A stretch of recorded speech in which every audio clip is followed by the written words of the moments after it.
Richard Pang Hall was reassigned to the low-residency Master of Fine Arts program in fiction, poetry, and personal nonfiction, memoir.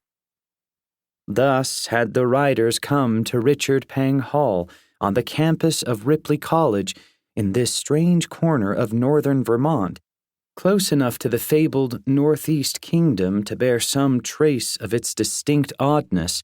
The area had been home to a small but hardy Christian cult since the 1970s, but not so far from Burlington and Hanover as to be completely in the back of beyond.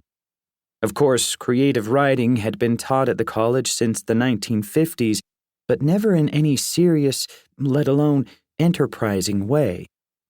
Things got added to the curriculum of every educational institution concerned with survival as the culture changed around it, and as the students began, in their eternally studenty way, to make demands.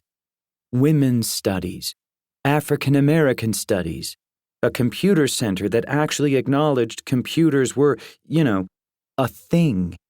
But when Ripley underwent its great crisis in the late 1980s, and when the college took a sober and deeply trepidatious look at what might be required for actual institutional survival, it was, surprise, the creative writing that signaled the most optimistic way forward.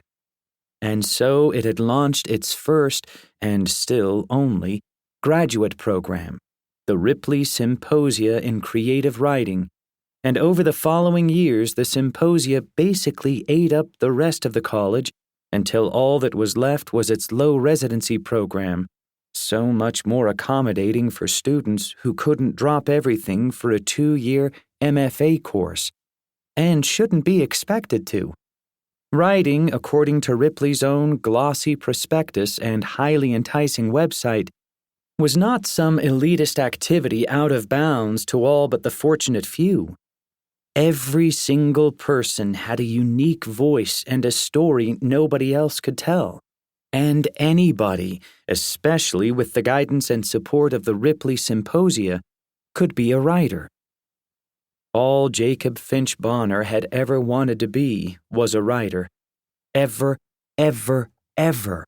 All the way back to suburban Long Island, which was the last place on earth a serious artist of any kind ought to come from, but where he, nonetheless, had been cursed to grow up, the only child of a tax attorney and a high school guidance counselor.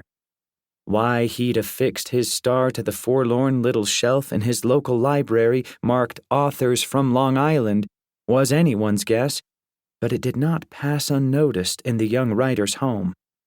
His father, the tax attorney, had been forceful in his objections. Writers didn't make money, except Sidney Sheldon. Was Jake claiming he was the next Sidney Sheldon? And his mother, the guidance counselor, had seen fit to remind him constantly of his mediocre at best PSAT score on the verbal side. It was greatly embarrassing to Jake that he'd managed to do better on the math than the verbal. These had been grievous challenges to overcome, but what artist was without challenges to overcome? He'd read stubbornly, and, it should be noted, already competitively, and with envy, throughout his childhood, departing the mandatory curriculum, leapfrogging the usual adolescent dross to vet the emerging field of his future rivals. Then off he had gone to Wesleyan to study creative writing, falling in with a tight group of fellow proto-novelists and short story writers who were just as insanely competitive as he was. Many were the dreams of young Jacob Finch Bonner when it came to the fiction he would one day write. The Bonner, in point of fact, wasn't entirely authentic. Jake's paternal great-grandfather had substituted Bonner for Bernstein a solid century before, but neither was the Finch, which Jake himself had added in high school as an homage to the novel that awakened his love of fiction. Sometimes, with books he especially loved, he imagined that he had actually written them himself and was giving